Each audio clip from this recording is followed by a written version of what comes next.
ဒီနေ့ကျွန်တော်ချက်ပြုတ်နေတာကတော့စိတ်ကြွလုံးသားလေးတွေကိုတုံးမယ်တုံးပြီးတော့ပဲနီလေးဟင်းညွန်းနဲ့ပြုတ်မယ်ပေါ့နော်ပြုတ်မယ်တော့ဒီကကျွန်တော်ကောင်းပါလေဒီ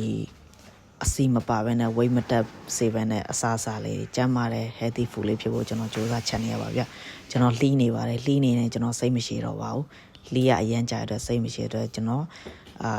လှီးကြည့်သေးရပေါ့နော်ကြွက်လုံးသားဖြစ်တဲ့အတွက်ဒါ ocean ဝယ်လာတဲ့စိတ်ကြွက်လုံးသားပါသူ့ရဲ့ပေါင်သားလို့ခေါ်မလားမသိဘူး9900ပို့ပေါ့နော်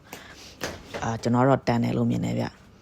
ဒါပြီးတော့လှီးနေနေကျွန်တော်စိတ်မရှိလို့တခါတည်းကျွန်တော်ပေါင်းနဲ့ထည့်ပြီးတော့ထည့်လိုက်တယ်ကျွန်တော်အဖြူနီလေးထည့်လိုက်တယ်ပြီးတော့ကျွန်တော်ကြိုက်တဲ့ဒီရွှေပြားနနွေးမုတ်ပါညာမဆာကလာပေါ့နော်ဂျပန်ဟင်းညုံမုံလေးနဲ့ကျွန်တော်ရောသမားမွေလိုက်တယ်ပြီးကျွန်တော်အိုက်ပေါင်းကပတ်စုံသုံးပေါ့နော်သူကစုပ်ပြုတ်တွေပါလဲချက်လို့ရတယ်ကျွန်တော်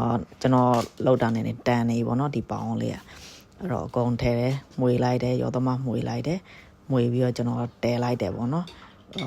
ပြီးတော့နည်းနည်းနူးတဲ့ချိန်ကျမှကျွန်တော်အသားလေးတွေကိုတုံးလိုက်တယ်ပြီးတော့ပဲနီလေးကိုကျွန်တော်စိန်ထားတယ်ပေါ့နော်တဲထားတဲ့အချိန်မှာပြီးတော့ပဲနီလေးထည့်လိုက်တယ်အဲ့တော့ရသွားပါပြီဗျစီမပါပါဘူးဗျအရန်ကောင်းလို့ကျွန်တော်ရဲ့ကောင်းမလေးကသမင်းနှစ်ပွဲတော့ဝင်သွားပါတယ်ဗျဟုတ်ကဲ့အားလုံးကျေးဇူးတင်ပါတယ်ဗျ